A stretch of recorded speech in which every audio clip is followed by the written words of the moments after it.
ഇല്ല, ഇനിയിപ്പോ ഒന്നും നോക്കാനില്ല. ആ സ്കൗണ്ടറിന് മാക്സിമം ശിക്ഷ വാങ്ങിച്ചു കൊടുക്കുക.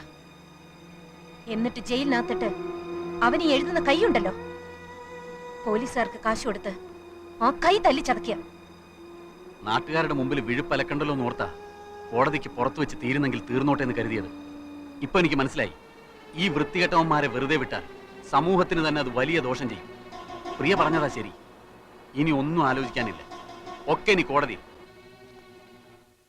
Your Honor, you have already allowed petition 315 CRPC.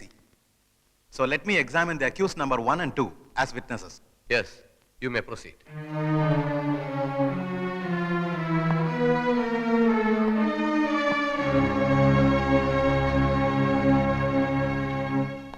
നിങ്ങളും രണ്ടാം പ്രതി രാമകൃഷ്ണനും അന്യായക്കാരുടെ വീട്ടിൽ എന്തിനു പോയി?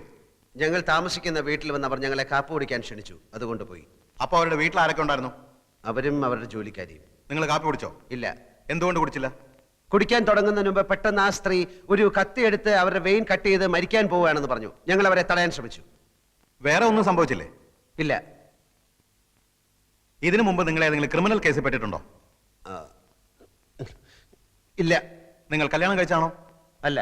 എന്തുകൊണ്ട് കല്യാണം കഴിച്ചില്ല? ഒരു സ്ത്രീയെ കല്യാണം കഴിച്ച അവളെ കടപ്പറയിലെ ഒരു ഉപകരണമാക്കി മാറ്റാൻ എനിക്ക് സാധിക്കില്ല എന്നുള്ളതുകൊണ്ട്. സ്ത്രീകളോടുള്ള നിങ്ങളുടെ മനോഭാവം എന്താണ്? സ്ത്രീ അമ്മയാണ്, ദൈവമാണ്. That's all, Your Honor.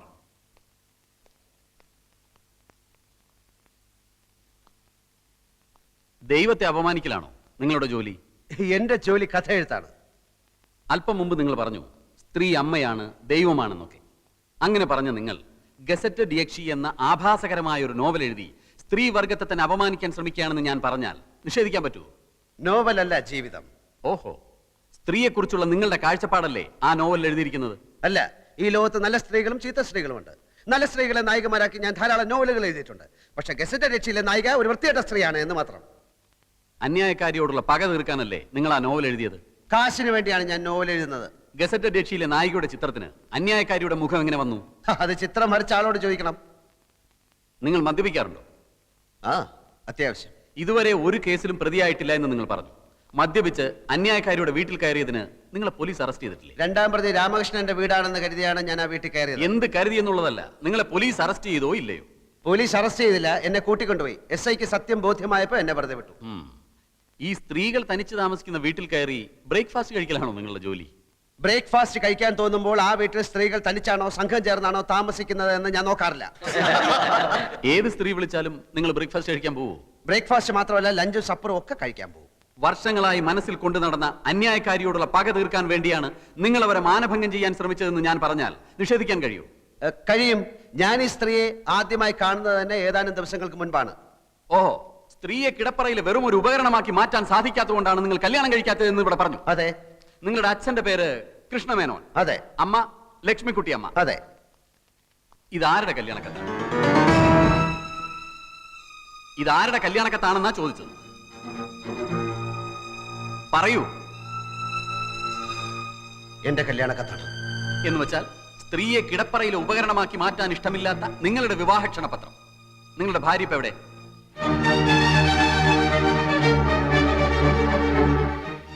ഞാൻ കല്യാണം കഴിച്ചിട്ടില്ല. കഴിച്ചിട്ടില്ലേ? അപ്പൊ കല്യാണം കഴിക്കാതെ ചുമ്മാ കല്യാണക്കത്തടിച്ച് വിതരണം ചെയ്യലാണോ നിങ്ങളുടെ ഹോബി? മറുപടി പറയൂ. അന്ന് അങ്ങനെ സംഭവിച്ചു. എന്താണ് സംഭവിച്ചതെന്ന് ഞാൻ പറയാം. കല്യാണം ഉറപ്പിച്ചു, കല്യാണക്കത്തടിച്ചു, ആളുകളെ ക്ഷണിച്ചു. കല്യാണ തീയതി അടുത്തപ്പോഴാണ് വധു അറിയുന്നത് നിങ്ങൾ ഒരു ആഭാസനാണ്. അങ്ങനെ ആ പെൺകുട്ടി കല്യാണത്തിന് വിസമ്മതിച്ചു. അതല്ലേ സത്യം? അല്ല. ആണെന്ന് ഞാൻ പറയുന്നു. അന്നു മുതൽ ആ പെൺകുട്ടിയോട് നിങ്ങൾക്ക് തീർത്താൽ തീരാത്ത പകയായി. അന്നത്തെ ആ പെൺകുട്ടിയാണ് ഈ കേസിലെ അന്യായക്കാരി പ്രിയദർശിനി എന്ന് ഞാൻ പറഞ്ഞാൽ നിങ്ങൾക്ക് നിഷേധിക്കാൻ കഴിയും?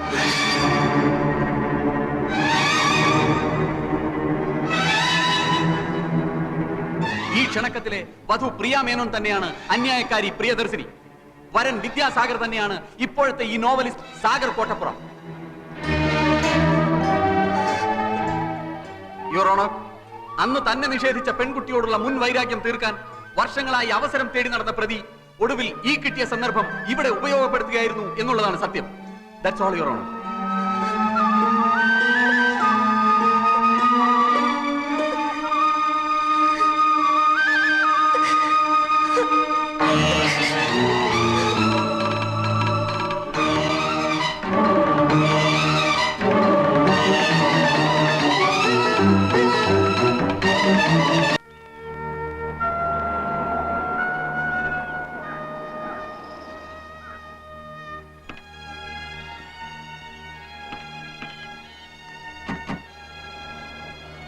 കല്യാണക്കത്തും പൊക്കിപ്പിടിച്ചുള്ള വക്കീലിന്റെ ചോദ്യങ്ങൾ, അന്തം വിടുന്ന നായകൻ ഒരു വശത്ത്, ഞെട്ടിത്തരിക്കുന്ന നായിക മറുവശത്ത്.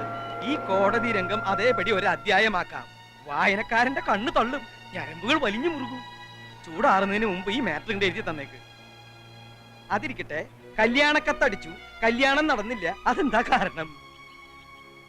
അത് പോട്ടെ, 5-6 വർഷത്തിനിടയിൽ വീണ്ടും കണ്ടുമുട്ടിയപ്പോൾ നായകൻ നായികയെ തിരിച്ചറിഞ്ഞില്ല, നായിക നായകനെ തിരിച്ചറിഞ്ഞില്ല. ഈ സിനിമയിലും നോവലിലും ഒക്കെ പഴയ കാലം മറന്നു പോണ ഒരു രോഗമുണ്ടല്ലോ, എന്താ അതിന്റെ പേര്? അമ്ലേഷ്യം അല്ലേ? രണ്ടാൾക്കും അമ്ലേഷ്യം പിടിപെട്ടതാണോ? എന്തെങ്കിലും ഒന്ന് പറ എന്റെ കോട്ടപ്പുറം.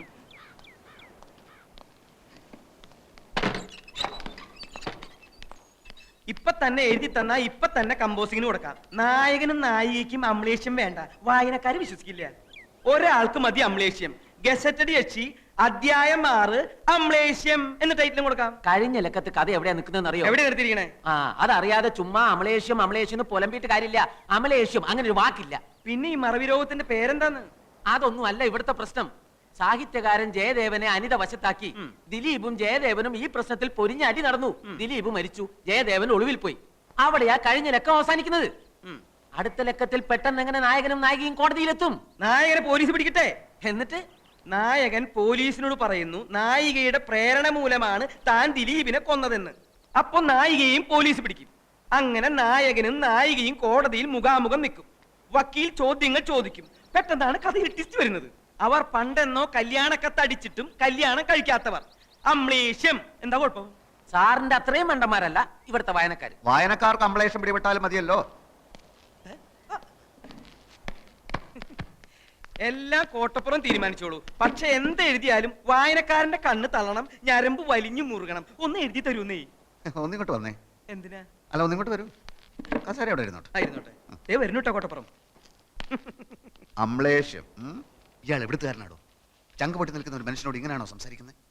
കോടതി രംഗം കഥയാക്കണത്രേ. കോടതിയിൽ കണ്ടത് അയാളുടെ ജീവിതമാണ്. അത് തന്റെ അളിഞ്ഞ വാരികയിൽ എഴുതാനുള്ളതല്ല. അളിഞ്ഞ വാരിക? മഞ്ചാടിയോ? എന്നെ പറഞ്ഞാൽ ഞാൻ സഹിക്കും. വാരികയെ പറ്റി പറഞ്ഞാൽ ഇറങ്ങി പോടോ, ഒച്ച വെക്കാതെ. എന്നോട് ഇറങ്ങി പോവാനോ? താൻ ഇറങ്ങണോ ആദ്യം? ഞാനായി മുറിക്ക് വാടക കൊടുക്കണേ, അല്ല തന്റെ അപ്പാപ്പനെ. നമ്മൾ തമ്മിലുള്ള മുൻപരിചയമൊക്കെ ഞാൻ മറന്നുപോയി. കാരണം എനിക്ക് അമ്നേസിയാണ്. നമ്മൾ തമ്മിലുള്ള ധാരണ അനുസരിച്ച് കേസിൽ അനുകൂലമായ വിധി നേടിയെടുക്കുക എന്നുള്ളതായിരുന്നു ആവശ്യം. അതിന് വേണ്ടുന്നതേ ഞാൻ ചെയ്തുള്ളൂ. ഒരു കാര്യം മാത്രമേ എനിക്കറിയണ്ടു. എന്തുകൊണ്ട് ഈ വിവരം നേരത്തെ എന്നോട് പറഞ്ഞില്ല? പറഞ്ഞതുകൊണ്ട് കേസിന് പ്രത്യേകിച്ച് എന്തെങ്കിലും ഗുണം ഉണ്ടാകുമെന്ന് എനിക്ക് തോന്നിയില്ല. മാത്രമല്ല, ഞാൻ മറ്റൊരു രീതിയിലാണ് ചിന്തിച്ചത്. അയാളുമായിട്ടുള്ള ഈ പൂർവ്വബന്ധം ഞാനുമായി ഡിസ്കസ് ചെയ്യാൻ പ്രിയക്ക് താല്പര്യമില്ലെന്ന് എനിക്ക് തോന്നി. വിവാഹം നിശ്ചയിച്ചിട്ടും പ്രിയ അയാളെ അറിയുമായിരുന്നില്ല എന്ന കാര്യം ഞാൻ ഊഹിച്ചതേയില്ല. പ്രിയയെ അയാൾക്കും അറിയാമായിരുന്നില്ലേ? നമുക്ക് പിന്നീട് സംസാരിക്കാം.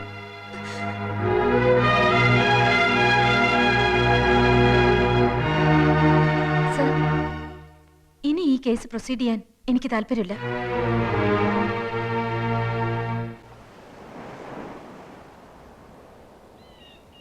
എന്റെ ദൈവമേ.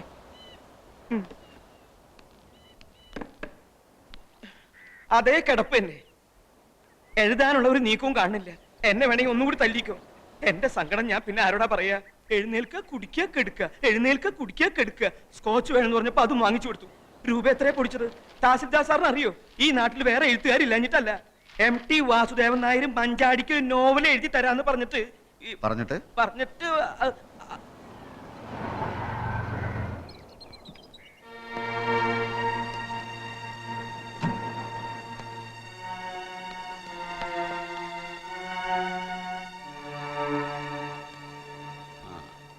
ആവശ്യമില്ലാത്തൊരു കേസാണിതെന്ന് അറിയാഞ്ഞിട്ടല്ല. പക്ഷെ ഒരു അഡ്വക്കേറ്റിന്റെ കടമ അയാളുടെ കക്ഷിയുടെ ഭാഗത്ത് നിൽക്കുക എന്നുള്ളതാണ്. കോടതിയിൽ സത്യം ബോധിപ്പിച്ച് പ്രിയദർശിനി കേസിൽ നിന്ന് പിൻവാങ്ങുകയാണ്. കേസിൽ നിന്ന് പിൻവാങ്ങുകയോ? അതെന്തിന്? സത്യത്തിൽ അതൊരു കള്ളക്കേസാണല്ലോ mister Sagar. Mister Sagar? Mister Sagar ഞാൻ? താൻ പെട്ടെന്ന് മാന്യനായോ? നാണവും മാനവും ഇല്ലാതെ വെറും കാശിന് വേണ്ടി കോടതിയിൽ കിടന്ന് നാടകം കളിച്ച നാറിയല്ലോടോ താൻ? നാറി വക്കീലേ, ഇപ്പൊ ഒന്ന് പറയാണ് കള്ളക്കേസാണെന്ന്. ശരിക്കുള്ള കേസ് ഞാൻ ഉണ്ടാക്കി തരാടോ. ഇടിച്ചതിന്റെ നെഞ്ചെ കളിക്കി തരാം. അപ്പൊ അതൊരു കേസാക്കാം. അവളെ വെട്ടി വെട്ടി ഞാൻ നുറുക്കാം. അപ്പൊ തനിക്ക് മറ്റൊരു കേസ് കിട്ടും. അവളോട് പറഞ്ഞേക്ക്, ഏത് കേസ് പിൻവലിച്ചാലും എന്റെ കണ്ണീരിന്റെ കണക്ക് തീർക്കാതെ അവളെ ഞാൻ വിടില്ലെന്ന്. സാഗർ, വിട്. സാഗർ, ഇവിടെ വാ. പറഞ്ഞ കേക്ക്. സാഗർ, ഒന്ന് വിടരുത്.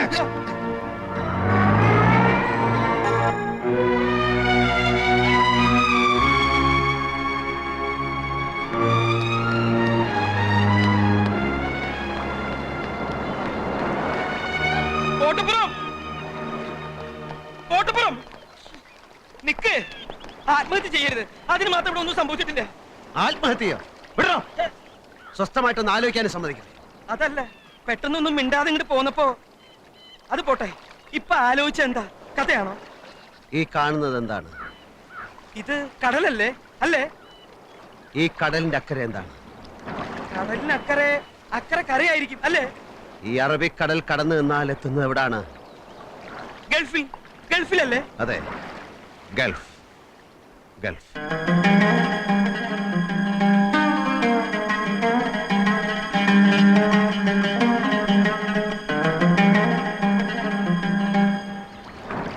ഇനിയുള്ള കഥ ആരംഭിക്കുന്നത് ആ മണലാരണ്യങ്ങളിൽ നിന്നാണ്.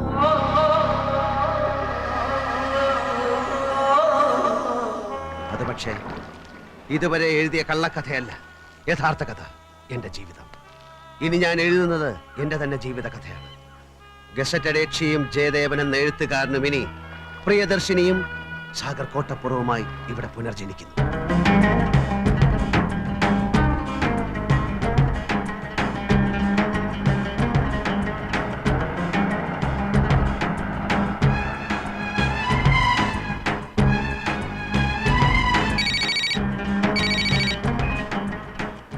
Hello, Vidyasagar here. പത്മിനി ചേച്ചി നല്ല ആളാ. ഇന്നലെ തന്നെ വിളിക്കാന്ന് പറഞ്ഞിട്ട്.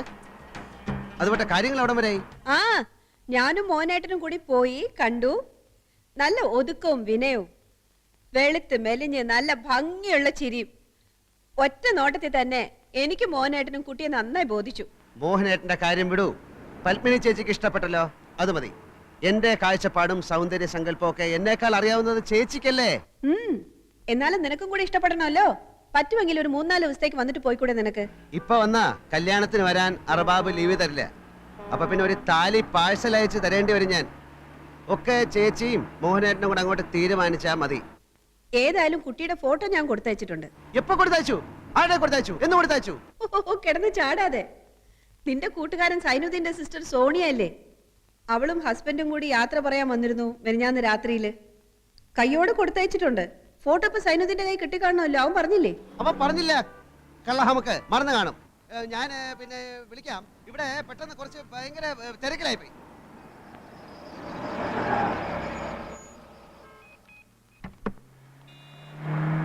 Hello, Malabar garments. ആര്? വിദ്യാർത്ഥനോ? ആ, ചൈനക്കുണ്ടല്ലോ, കൊടുക്കാം. ഇക്ക ഫോൺ. ആ, അതോ മര്യാദയ്ക്ക് അടുക്കി വെക്കാൻ പറഞ്ഞ കേൾക്കൂല. ഫോൺ. എന്ത് ഫോണ്? നീ ഇതൊന്ന് ശരിക്കും അടുക്കി വെക്കാദ്യം. ഏതാ എന്റെ ഫോൺ? വിദ്യാർത്ഥന. എന്താണ് മോനെ കുട്ടാ, സുഖം തന്നെയോ? അടിച്ച് നിന്റെ കണ്ണിയാൻ പൊട്ടിക്കും. എടാ, ഞാൻ കെട്ടാൻ പോകുന്ന പെണ്ണിന്റെ ഫോട്ടോ നിന്റെ കൈ കിട്ടിയിട്ട് നീ എന്താ എനിക്ക് തരാത്തത്?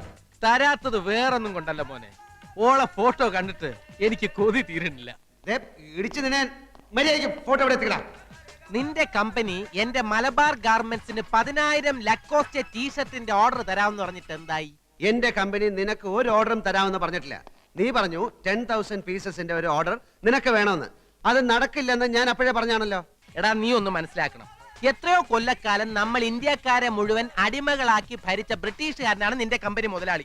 എന്നോടുള്ളതിനേക്കാൾ ആത്മാർത്ഥ്യമൊന്നും അവനോട് കാണിക്കണ്ട. പണ്ട് നമ്മളെ അവൻ ചൂഷണം ചെയ്തു, ഇന്ന് നമ്മൾ അവനെ ചൂഷണം ചെയ്യണം. അതാണ് രാജ്യസ്നേഹം. ഓ, ഇതാണോ രാജ്യസ്നേഹം? ആ, ഞാൻ അറിഞ്ഞില്ല. നീ ഈ ഫോട്ടോ എപ്പോ എത്തിക്കും? നീ ടീഷർട്ടിന്റെ ഓർഡർ എപ്പോ തരും? ഓ, അത് ശരി. അപ്പൊ ഓർഡർ തന്നാലേ നീ ഫോട്ടോ തരൂ അല്ലേ? നീ ഓർഡർ താടാ മോനെ. വേണ്ട, എനിക്ക് ഫോട്ടോ വേണ്ട. രാത്രി ഞാൻ നിന്റെ ഫ്ലാറ്റിൽ വരാം. എന്നിട്ട് നമുക്ക് ഓർഡറിന്റെ ഫോട്ടോയുടെ കാര്യം വിശദമായിട്ട് ഡിസ്കസ് ചെയ്യാം. ഓക്കെ? ഓക്കെ.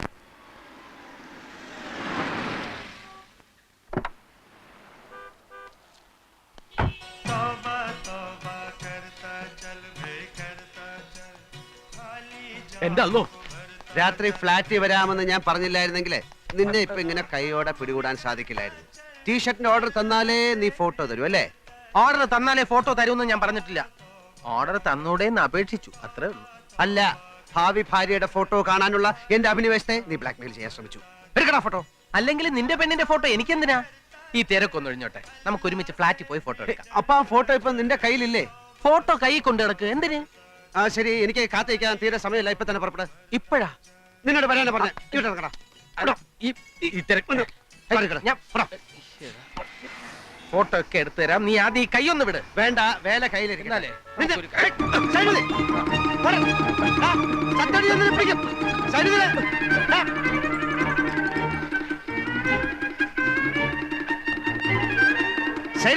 അവിടെ നിൽക്കേ. അങ്ങനെ നിക്കണില്ല മോനെ.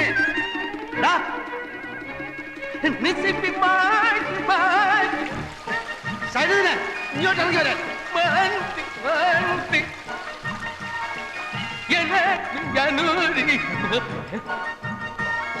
ഇവിടെ വരാൻ. എന്നെ ഓടിക്കരുത്. 1500 മീറ്ററിൽ കോളേജ് ചാമ്പ്യനാ ഞാൻ. ഫോട്ടോ എന്റെ കയ്യിൽ തന്നെ ഉണ്ട്. ടീഷർട്ടിന്റെ ഓർഡർ തരാതെ ഞാൻ ഇത് തരുന്ന പ്രശ്നമില്ല. പട്ടി.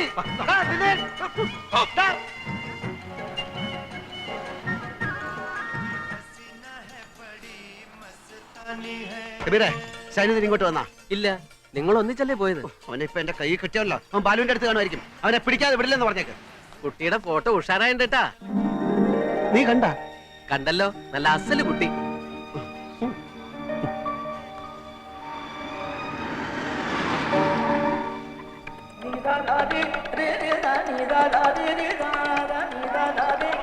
ബാലു, ബാലു.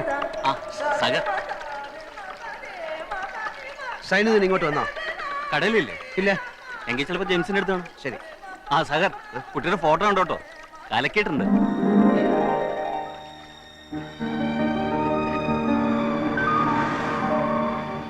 സൈനുദ്ദീൻ വന്നാ? ആ വന്നിട്ട് പോയി. സൈനിക ഫോട്ടോ കാണിച്ചിട്ടോ, കുട്ടി നന്നായിട്ടുണ്ട്. അവനെ വിദ്യാസാഗർ. നിന്റെ വിദ്യയൊന്നും എന്റെ അടുത്ത് വേണ്ട. എന്നെ പിടിക്കാൻ ഓടുകയാണല്ലേ? നേരെ നോക്കി വണ്ടി ഓടിക്കണം. എന്നെ ഓവർടേക്ക് ചെയ്ത് മുമ്പിൽ കയറാൻ നോക്കണ്ട. എന്റെ പൊടി പോലും നിനക്ക് കിട്ടൂല. ഈ ലോകത്തുള്ള മുഴുവൻ പേരെ നീ ഫോട്ടോ കാണിച്ചു. എന്നോട് എന്തിനാണ് നീ ഇങ്ങനെ ചെയ്യുന്നത്? വെറും 10,000 പീസിന്റെ ഓർഡർ അല്ലേ ഞാൻ ചോദിച്ചുള്ളൂ. ഒരു കാര്യം ചെയ്യും, തൽക്കാലം മോൻ നല്ല കുട്ടിയായിട്ട് ഓഫീസിൽ പോയി ഓർഡർ ഒക്കെ ടൈപ്പ് ചെയ്ത് വൈകുന്നേരം സക്കരയുടെ ഫ്ലാറ്റിലേക്ക് വാ. അയാളുടെ മോന്റെ ബർത്ത്ഡേ പാർട്ടി അല്ലേ ഇന്ന്, നിന്നെ വിളിച്ചിട്ടുണ്ടാവുമല്ലോ. അവിടെ വെച്ച് നമുക്ക് ആഘോഷമായിട്ട് ഫോട്ടോ കാണാം. എന്താ മോനെ സൈനു, ഫോട്ടോ ഇപ്പൊ താടാ. No nothing doing. വൈകുന്നേരം party. Okay? Happy birthday to you. Happy birthday to you. Happy birthday to Chikku. Happy birthday to U.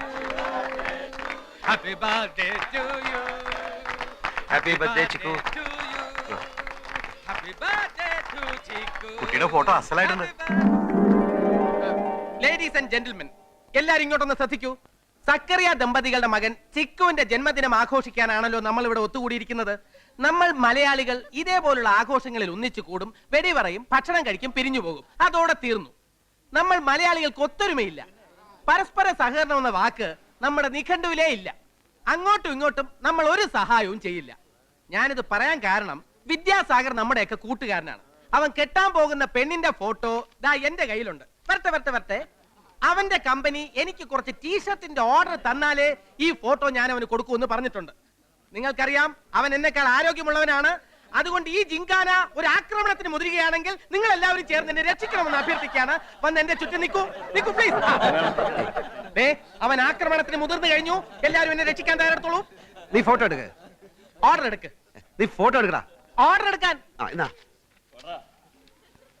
Photo order എടുക്ക്. ഫോട്ടോ തന്നാലേ ഓർഡർ തരൂ, അല്ലെങ്കിൽ നീ ഇനി എന്നെ ബ്ലാക്ക്മെയിൽ ചെയ്യും. ആ കവറിനുള്ളിൽ ഓർഡർ ആണെന്ന് അറിഞ്ഞാലേ ഫോട്ടോ തരൂ. നിനക്ക് എന്നെ വിശ്വാസമില്ലേ? ഇല്ല. വിശ്വാസമില്ല? എടാ, ഒരു സുഹൃത്ത് മറ്റൊരു സുഹൃത്തിനെ വിശ്വസിക്കണം. ഓർഡർ തരാത്ത കൂട്ടുകാരന്മാരെ വിശ്വസിക്കാൻ പാടില്ല.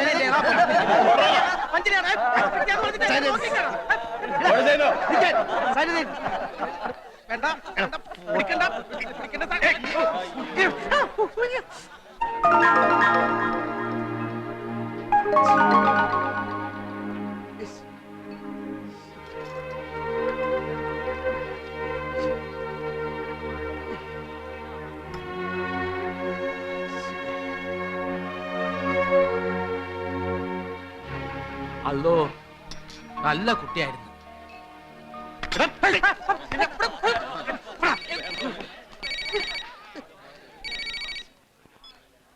ഹലോ. ആ ചേച്ചി, ചേച്ചി കറക്റ്റ് സമയത്താ ചേച്ചി വിളിച്ച്. ചേച്ചി കൊടുത്തയച്ച ഫോട്ടോ കിട്ടി, വളരെ നന്നായിട്ടുണ്ട്. അവളിപ്പോ ചിക്കൻ മസാല കിടന്ന് വെന്ത് തിളച്ച് നല്ല പരുവായിട്ടുണ്ട്. അവളിനി കല്യാണം കഴിക്കാൻ കൊള്ളത്തില്ല, കഴിക്കാനേ കൊള്ളാവൂ. അത് ശരി. ഛേ, ഇതിനാണ് ഇത്രയും കഷ്ടപ്പെട്ട് ഫോട്ടോ അങ്ങോട്ട് അയച്ചത്. ആ സൈനുദിന്റെ തലക്കിട്ട് 2 കിഴുക്ക് കൊടുക്ക്. ഇനിയിപ്പോ രണ്ടാമത് അവിടെ ചെന്ന് ഫോട്ടോ എങ്ങനെയാ ചോദിക്കുക? ഹേ വേണ്ട വേണ്ട, ഇനി ഫോട്ടോ അയക്കൊന്നും വേണ്ട. ഈ ദുബായിൽ ഞാൻ ഒഴിച്ച് മറ്റെല്ലാവരും ഫോട്ടോ കണ്ടു. ചേച്ചിയുടെ സെലക്ഷൻ വളരെ നന്നായിട്ടുണ്ടെന്നാണ് പറയുന്നത്. കണ്ടത് മനോഹരം, കാണാത്തത് അതിമനോഹരം എന്നാണല്ലോ. കാണാത്തതുകൊണ്ട് അതിലില്ലാത്ത സങ്കല്പത്തിന്റെ തേരിലേറി എനിക്ക് എത്ര വേണമെങ്കിലും സഞ്ചരിക്കാം.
ആകാശത്താമര പോലെ പാതി വീടന്ന നീയാര്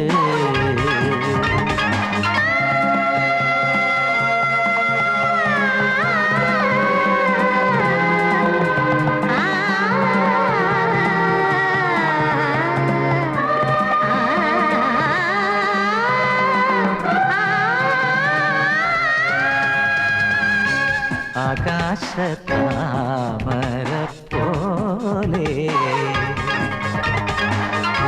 പാതി വിടന്ന നീയാര്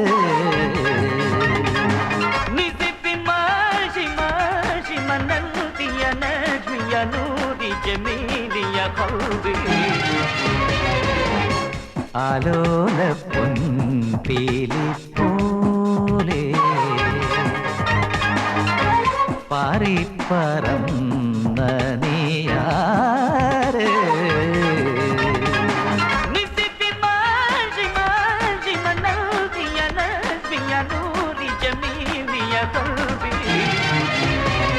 ആരു നീ ഹൃദയചന്ദ്രികെ സ്വപ്നദൂതികെ കടൽ ചിപ്പിയിൽ മയങ്ങി നിന്നു മുത്തുപോലിറങ്ങി വന്ന മോഹനൃത്ത ചാരുതേ ആകാശത്താമര പോലെ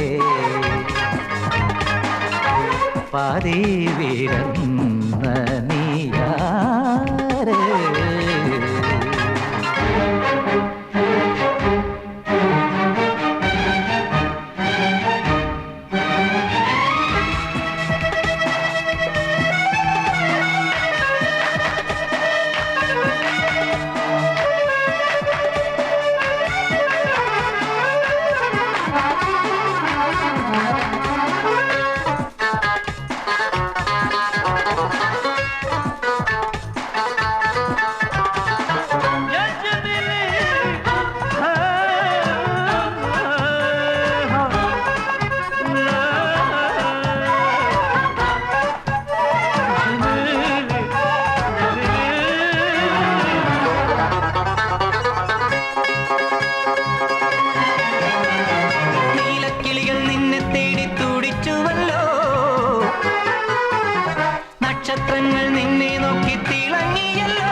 പുതുപുലരികളെന്നും നിന്നെ കാണാൻ മണ്ണിൽ വന്നു, നിറമലരുകൾ ഇന്നും നിന്നെ തേടി പൊന്നിതൾ നീട്ടി. ആരു നീ ദേവനേ, ആകാശത്താമര പോലെ പാതി വീഴുന്ന നീയാ.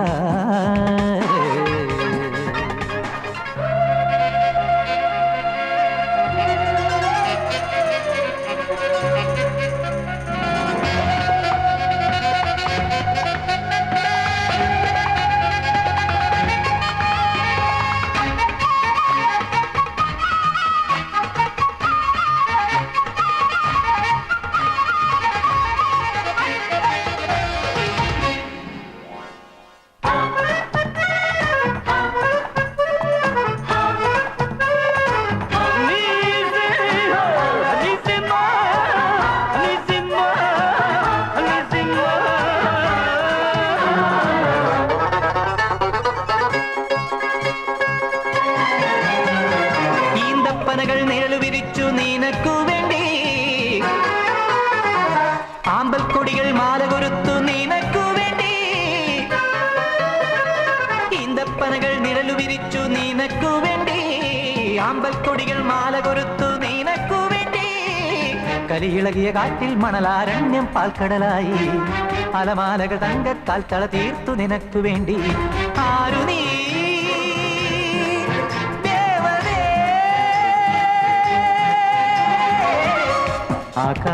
ആകാശത്താമര പോലെ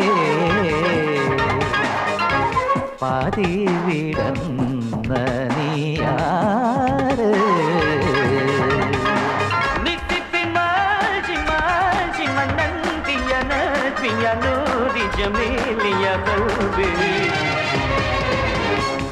ആലോല പൊൻപീലി പോലെ പാറിപ്പറന്ന നീയാര്.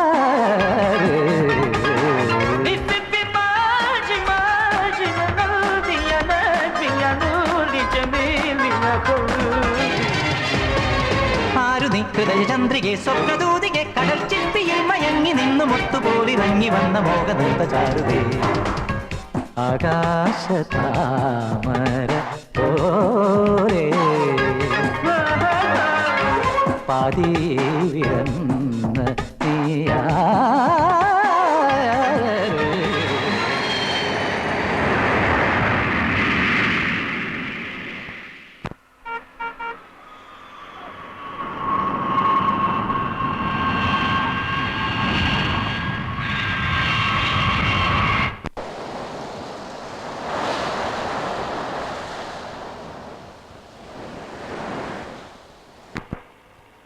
ഇന്നലെ രാവിലെ ഞാൻ ജബലാലിൽ നിന്ന് ഫോൺ ചെയ്തപ്പോഴും പൽപ്പിന് ചേച്ചി എന്നോട് പറഞ്ഞതാ എയർപോർട്ടിൽ വരാമെന്ന്.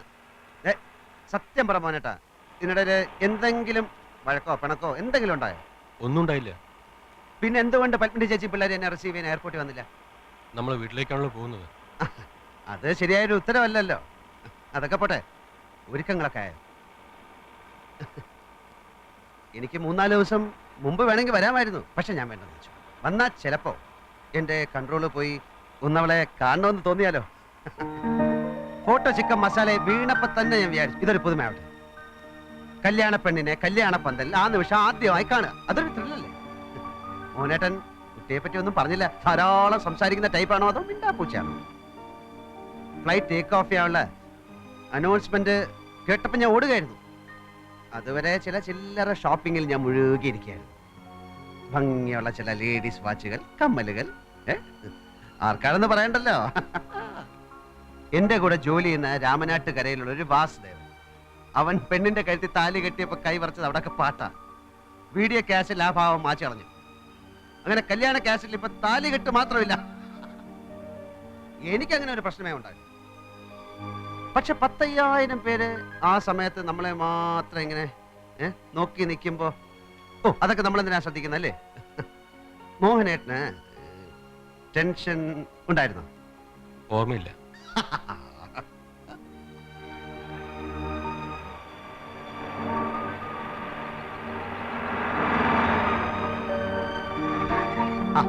ഞാൻ വെറുതെ ഓർത്തു കാറ് വന്ന് നിൽക്കുമ്പോ ആദ്യം കാണുന്ന അമ്മാവനെ ആയിരിക്കും. എന്റെ യാത്രയൊക്കെ സുഖമായിരുന്നോ? ഓ ബാല, ഈ സാധനമൊക്കെ എടുത്ത് അകത്ത് വെക്കി. പന്തല് കൊള്ളാം, കുറച്ചുകൂടെ അലങ്കാരങ്ങളാകാമായിരുന്നു അല്ലേ? നീ അകത്തോട്ട് കയറി. ഒരു കല്യാണത്തിന്റെ തലേദിവസം കാണേണ്ട ഒച്ചയും ബഹളം ഒന്നും ഇവിടെ കാണുന്നില്ലല്ലോ. ഓ, നിങ്ങളൊക്കെ ഇവിടെ ഉണ്ടല്ലേ? നിങ്ങക്ക് ഇളയച്ചനോടുള്ള പഴയ സ്നേഹമൊക്കെ പോയി. എന്താ എയർപോർട്ടിൽ വരാത്തെ? അതിന് ശിക്ഷയുണ്ട്, ചോക്ലേറ്റ്സ് ഉടുപ്പൊന്നും തരില്ല. എവിടെ അമ്മ? ആ റൈറ്റ് ടൈമിന് ഫ്ലൈറ്റ് എത്തിയോ? കുശല പ്രശ്നങ്ങളിൽ എനിക്ക് തൽക്കാലം താല്പര്യമില്ല. പത്മിനി ചേച്ചി എന്നെ വഞ്ചിച്ചു. മാധവിയമ്മ കുറച്ച് ചായ. ഹീറ്റർ ഓൺ ചെയ്തിട്ടുണ്ട്, ചെന്ന് കുളിക്ക്. ഈ തണുത്ത സ്വീകരണത്തിന്റെ അർത്ഥം എനിക്ക് മനസ്സിലാകുന്നില്ല. അറിഞ്ഞോ അറിയാതെ ഞാൻ എന്തെങ്കിലും തെറ്റ് ചെയ്തോ? ഇവരൊന്നും കഴിച്ചിട്ടില്ല കേട്ടോ. ബ്രേക്ക്ഫാസ്റ്റ് എടുത്ത് വെക്കി. ആ 10-32 വർഷമായിട്ട് സ്ഥിരമായി ബ്രേക്ക്ഫാസ്റ്റ് കഴിക്കുന്നതാണ് ഞാൻ. അതുകൊണ്ട് അത് കളാ. എന്താ കല്യാണത്തിന് ആരെ ക്ഷണിച്ചില്ലേ? നമ്മുടെ അടുത്തുള്ള ആൾക്കാരെ പോലും കാണുന്നില്ലല്ലോ. അത് ഒരു യാത്ര കഴിഞ്ഞ് വന്നതല്ലേ, പോയി കുളിച്ചിട്ട് വാ. ഓ, കുളി. ഇത് കേട്ടതൊന്നും ദുബായിന്ന് ഞാൻ ഇവിടം വരെ വന്ന് കുളിക്കാനാണ്. കുളിച്ചേക്കാം.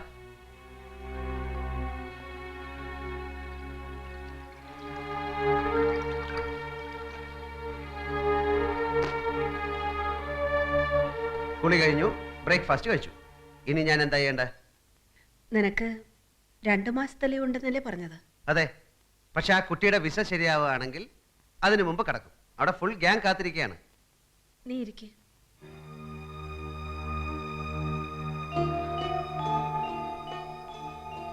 എല്ലാം ശാന്തമായി ക്ഷമയോടെ നീ കേൾക്കണം. ഒന്നും സംഭവിച്ചിട്ടില്ല എന്ന് തന്നെ വിചാരിച്ചാൽ മതി. അല്ലെങ്കിൽ സംഭവിച്ചതൊക്കെ നിന്റെ നന്മ കൊണ്ടാണെന്ന് കരുതിയാൽ മതി. കല്യാണത്തിന് ശേഷമായിരുന്നെങ്കിൽ എന്തായിരുന്നു എന്റെ സ്ഥിതി? 2 മാസം ഉണ്ടല്ലോ. പത്മിനി ചേച്ചി നിനക്ക് വിശ്വാസം ഉണ്ടെന്ന് അറിയാവുന്ന കൊണ്ട് പറയാണ്. ഇതിനേക്കാൾ നല്ലൊരു പെൺകുട്ടിയെ നിനക്ക് ഞങ്ങൾ കണ്ടുപിടിച്ചു തരും. ഇന്നലെ രാത്രി ഫോൺ വരെ ഉണ്ടായത് അവരുടെ വീട്ടിൽ നിന്ന്. ആ കുട്ടി മറ്റാരോ ആയി സ്നേഹത്തിലാണെന്നും അയാളുടെ കൂടെ ആരും അറിയാതെ ഒളിച്ചോടിപ്പോയിരുന്നു.